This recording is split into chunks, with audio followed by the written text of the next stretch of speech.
ସମସ୍ତଙ୍କୁ ଓଁ ସାଇରାମ। ଆଶା କରୁଛି ବାବାଙ୍କର ଆଶୀର୍ବାଦରୁ ସମସ୍ତେ ବହୁତ ଭଲ ଭାବରେ ଥିବେ। ଚାଲନ୍ତୁ ଆଜି ବାବାଙ୍କୁ ମନେ ପକାଇ ବାବାଙ୍କର ନାମ ସ୍ମରଣ କରି ଆଜିର ମନକୁ ଛୁଇଁଗଲା ଭଳି ଅନୁଚିନ୍ତା ସବୁ ଶୁଣିବା ଏବଂ ଦେଖିବା। ପ୍ରଥମେ ଶୁଣିବା ପଶୁ ପକ୍ଷୀଙ୍କ ପ୍ରତି ନିଷ୍ଠୁର ଭାବନା। ତାପରେ ଶୁଣିବା ଘରର ସୁନ୍ଦର ଟିପ୍ସ ଗୁଡ଼ାକ।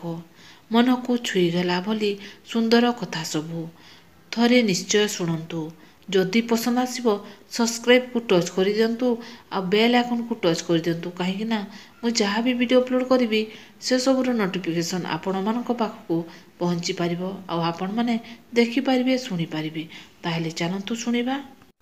ଯେଉଁ ବ୍ୟକ୍ତିମାନେ ପଶୁମାନଙ୍କୁ ବାଡ଼ା ପିଟା ହଣାକଟା କରି ସେମାନଙ୍କୁ କଷ୍ଟ ଯନ୍ତ୍ରଣା ଦେଉଛନ୍ତି ସେମାନେ ଜାଣିବା ଦରକାର ମଣିଷମାନଙ୍କ ଶରୀରରେ ହେଉଥିବା ବାଡ଼ାପିଟା ହଣାକଟା କ୍ଷତରେ ମଣିଷମାନେ ଯେମିତି କଷ୍ଟ ଯନ୍ତ୍ରଣା ଭୋଗିଥାନ୍ତି ତାଠାରୁ 100 ଗୁଣା ଅଧିକ ପଶୁପକ୍ଷୀମାନେ ବି କଷ୍ଟ ଯନ୍ତ୍ରଣା ଭୋଗିଥାନ୍ତି। ଆମେ ସମସ୍ତେ ଜାଣିବା ଦରକାର ଯେ ସମଗ୍ର ପଶୁପକ୍ଷୀମାନେ 5-7 ବର୍ଷ ପିଲାଙ୍କ ଭଳି ଅଜ୍ଞାନୀ ହୋଇଥାନ୍ତି। ପେଟର ଭୋକ ମେଣ୍ଟାଇବାକୁ ଛାଡ଼ିଲେ ଭଲ ଖରାପ, ଠିକ୍ ଭୁଲ, ଲାଭ କ୍ଷତି, ପର ଆପଣାର ଏସବୁ ଏମାନେ କିଛି ଜାଣନ୍ତି ନାହିଁ। ଏମାନେ ଭୋକ ମେଣ୍ଟାଇବା ପାଇଁ ଫସଲ ନଷ୍ଟ କରୁଛନ୍ତି ତ ଏମାନଙ୍କୁ କ୍ଷମା କରିବା ପାଇଁ 5-7 ବର୍ଷର ପିଲାମାନଙ୍କ ପ୍ରତି ରଖୁଥିବା ମନୋଭାବ ଏମାନଙ୍କ ପ୍ରତି ରଖନ୍ତୁ। ଏମାନଙ୍କ ଶରୀରରେ କେବେ କିଛି କ୍ଷତି କରନ୍ତୁ ନାହିଁ। ଏମାନଙ୍କୁ କଷ୍ଟ ଯନ୍ତ୍ରଣା ଦେବାଠାରୁ ଦୁନିଆର ବଡ଼ ପାପ କିଛି ନଥାଏ। ଚାଷ ବା ଫସଲକୁ ସୁରକ୍ଷିତ ରଖିବା ପାଇଁ ଏମାନଙ୍କୁ ବାଡ଼ାପିଟା ହଣାକଟା ଏବଂ ଏମାନଙ୍କ ଲାଞ୍ଜ ମୁହଁରେ ନିଆଁ ଲଗାଇଲା ଭଳି ଅମାନୁଷୀ କାମ ନକରି ସେମାନଙ୍କୁ ଦୟା କରନ୍ତୁ। ଏମାନଙ୍କୁ ଚାଷ ବା ଫସଲ ସମୟରେ ବାନ୍ଧିକି ଖାଇବା ଦିଅନ୍ତୁ। ଏହାଦ୍ୱାରା ଆପଣଙ୍କର ଚାଷ ବା ଫସଲ ନଷ୍ଟ ହେବ ନାହିଁ ଏବଂ ପଶୁପକ୍ଷୀମାନେ ମଧ୍ୟ ସୁରକ୍ଷିତ ହୋଇ ରହିପାରିବେ। ଚାଲନ୍ତୁ ଏବେ ଶୁଣିବା ମନକୁ ଛୁଇଁଗଲା ଭଳି ସୁନ୍ଦର ଟିପ୍ସ ଗୁଡ଼ାକ। ପୂର୍ବ ଦିଗକୁ ମୁଣ୍ଡ କରି ଶୋଇବା ଦ୍ୱାରା ବହୁତ ଶୁଭ ହୋଇଥାଏ। ଏହାଦ୍ୱାରା ବିଦ୍ୟା, ଆୟୁ ଏବଂ ଧନ ବୃଦ୍ଧି ହୋଇଥାଏ। ଯଦି କେହି ଆପଣଙ୍କ ସହିତ ସିଧାସଳଖ କଥାବାର୍ତ୍ତା କରୁଛନ୍ତି ତେବେ ଆପଣ ଫୋନକୁ ଦେଖିବା ଅଭଦ୍ରର ପରିଚୟ ହୋଇଥାଏ। ସୋମବାର ଦିନ ଜନ୍ମ ହୋଇଥିବା ବ୍ୟକ୍ତି ସମାଜରେ ଚର୍ଚ୍ଚା ହୋଇଥାନ୍ତି କିନ୍ତୁ ପାରିବାରିକ ଜୀବନ ଠିକ୍ ନଥାଏ। ଏମାନଙ୍କ ସବୁବେଳେ କଠିନ ସମସ୍ୟାର ସାମ୍ନା କରିବାକୁ ପଡ଼ିଥାଏ। ନିଜ ଦେହର ଛାଇ ତୀର୍ଥସ୍ଥାନ ଶ୍ମଶାନରେ ପରିସ୍ରା କରିବା ଉଚିତ ନୁହେଁ। ଗୋଟିଏ ଦିନରେ ଯଦି ବୋହୂ ବାପଘରେ ଏବଂ ଶାଶୁଘରେ ଖାଇବା ଠିକ୍ ନୁହେଁ। ସୋମବାର ଦିନ ମୁଣ୍ଡରେ ତେଲ ଲଗାଇଲେ ସୁନ୍ଦରତା ବୃଦ୍ଧି ହୋଇଥାଏ। ବୁଧବାର ଦିନ ମୁଣ୍ଡରେ ତେଲ ଲଗାଇଲେ ସୌଭାଗ୍ୟ ବୃଦ୍ଧି ହୋଇଥାଏ। ଶନିବାର ଦିନ ମୁଣ୍ଡରେ ତେଲ ଲଗାଇଲେ ଧନ ସଦ୍ବୃଦ୍ଧି ପ୍ରାପ୍ତି ହୋଇଥାଏ। ବାସ୍ତୁ ଅନୁସାରେ ଘରର କାନ୍ଥ କେବେ ବି ଫାଟିବା ଉଚିତ ନୁହେଁ।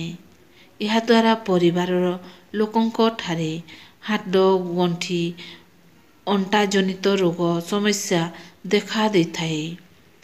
ଭୋଜନ କରୁଥିବା ସମୟରେ ସର୍ବଦା ପୂର୍ବକୁ ମୁହଁ କରି ଭୋଜନ କରିବା ଉଚିତ। ସୋମବାର ଦିନ ଶିବ ମନ୍ଦିରରେ ଧଳା ମନ୍ଦାର ଫୁଲ ଅର୍ପଣ କଲେ ଶୁଭ ହୋଇଥାଏ। ମଙ୍ଗଳବାର ଦିନ ବ୍ରାହ୍ମଣଙ୍କୁ ହନୁମାନ ଚାଳିଶା ବହି ସହିତ ଦକ୍ଷିଣା ଦାନ କରିବା ଦ୍ୱାରା ଘରର ଅଶୁଭ ଦୂର ହୋଇଥାଏ। ଖରାପ ସ୍ୱପ୍ନ ଦେଖିଲେ ମନ ଦୁଃଖ ନକରି ନିଦ ଭାଙ୍ଗିବା ପରେ ବାହାରକୁ ଆସି ଗୋଟିଏ ଘାସକୁ ମୁଣ୍ଡରେ ମାରି ଫୋପାଡ଼ି ଦିଅନ୍ତୁ। ଯଦି ଘରେ ଅଭାବ ଲାଗି ରହିଛି ତେବେ ଆପଣ ଗୋଟିଏ ଛୋଟ ପିତ୍ତଳ ଢାଳରେ ଖୁଚୁରା ମୁଦ୍ରା ପୂର୍ଣ୍ଣ କରିକି ଘରର ପଶ୍ଚିମ ପାଖରେ ରଖିକି ମୁଣ୍ଡିଆ ମାରନ୍ତୁ। ଏହାଦ୍ୱାରା ଘରୁ ଅଭାବ ଦୂର ହୋଇଥାଏ। ଯଦି ରାହୁଙ୍କର ଖରାପ ପ୍ରଭାବ ପଡ଼ିଥାଏ ତେବେ ଆପଣଙ୍କର ଘରକୁ ଆସିଥିବା ଅତିଥିଙ୍କୁ ଥଣ୍ଡା ପାଣି ପିଇବା ପାଇଁ ଦିଅନ୍ତୁ। ଏହା ବହୁତ ଶୁଭ ହୋଇଥାଏ। ପିଲାଙ୍କୁ ଉପହାର ନ ଦେଲେ ସେ କିଛି ସମୟ କାନ୍ଦିବ, କିନ୍ତୁ ସଂସ୍କାର ନ ଦେଲେ ଜୀବନ ସାରା କାନ୍ଦିବ। ଏମିତି କିଛି ଜିନିଷ ଅଛି ଭାଙ୍ଗିଲେ ବହୁତ କଷ୍ଟ ହୁଏ। ଏମିତି କିଛି ଜିନିଷ ଅଛି ଭାଙ୍ଗିଲେ ନୂଆ ଜୀବନ ଆରମ୍ଭ ହୁଏ। ମନେ ରଖନ୍ତୁ, ଦୁନିଆରେ ଯେତେ ପ୍ରକାର ଭୟ ଅଛି ନା ସେଥିମଧ୍ୟରୁ ବଦନାମ ହେଉଛି ସବୁଠାରୁ ବଡ଼ ଭୟ। ଜୀବନର ଯନ୍ତ୍ରଣାରେ ବିଶ୍ୱାସ ହିଁ ସବୁଠାରୁ ବଡ଼ ସାଥୀ। ତୁଳସୀ ଗଛଟିଏ ମନ୍ଦିରରେ ରହୁଥିବା ଅବା ମଶାଣିରେ ରହୁଥିବା ତାର ପବିତ୍ରତା ପାଇଁ ସେ ସବୁବେଳେ ପବିତ୍ର ହୋଇଥାଏ। ଜୀବନରେ ଏମିତି ଏକ ସମୟ ଆସେ, ଜୀବନ ମଣିଷ ଜୀବନରେ ଚାରିଛକି କି ଦୋଛକିରେ ସେ ଛିଡ଼ା ହୋଇଛି। ସେ ବୁଝିପାରେନା ଆଉ ବ୍ୟସ୍ତତା ଆଉ ଅସ୍ଥିରତା ବଶବର୍ତ୍ତୀ ହୋଇ ଏମିତି ନିଷ୍ପତ୍ତି ନେଇଯାଏ ଯାହାର ଫଳସ୍ୱରୂପ ବହୁତ ଆଘାତ ପ୍ରତିଘାତ ସହିବାକୁ ପଡ଼ିଥାଏ। ଠିକ୍ କଥା ବୁଝିବା ବେଳକୁ ସବୁ ଓଲଟ ପାଲଟ ହୋଇଯାଇଥାଏ। ତେଣୁ ମନକୁ ଆୟତ୍ତ କରି ବିପଦ ସମୟରେ ଧୈର୍ଯ୍ୟର ସହ ପରିସ୍ଥିତିର ସାମ୍ନା କରିବା ନିହାତି ଆବଶ୍ୟକ। ଜୀବନରେ ସବୁବେଳେ ଛୋଟ ଛୋଟ ଭୁଲ କରିବାଠାରୁ ଦୂରେଇ ରହିବା ଉଚିତ। କାହିଁକିନା ମନୁଷ୍ୟ ପାହାଡ଼ଠାରୁ ନୁହେଁ ବରଂ ପଥରଠାରୁ ହିଁ ଝୁଣ୍ଟିଥାଏ।